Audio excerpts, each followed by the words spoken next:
Nëse ju ndihmoni Allahun, Zoti ju ndihmon juve. Ka nevojë Allahu për ndihmën tonë.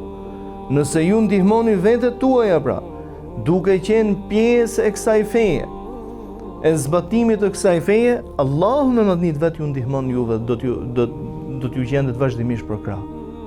Pra, do të heqë nga zemrat e tyre.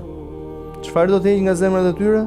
Do të heqë autoritetin dhe respektin e imponuar moralisht që kanë ndaj jush për kjo ndjesi e brendshme, dhe do të vendos në zemrat tuaja wahnin. I thanoi i dërguari Allahu, çfarë është wahni? Shikoni tashmë se si i dërguari i Zotit, domethënë e jep për kufizimin e wahnit, thot hubbu dunya wa karahiyatul maut.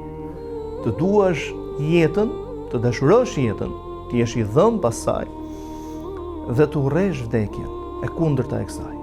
Pra, e kundërta e dashurisë është urrejtja. Ta duash të jesh i dashuruar pas jetës.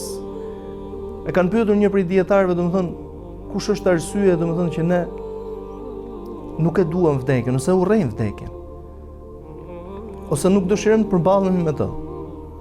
I thot, është e thjeshtë, sepse ju kërkoni të mos braktisni atë që e keni ndërtuar dhe të shkoni drejt asaj që e keni shkatëruar. Me çfarë e ke shkatëruar pas vdekjes, e ke shkatëruar duke mos u përgjigjur Allahut subhanahu wa taala.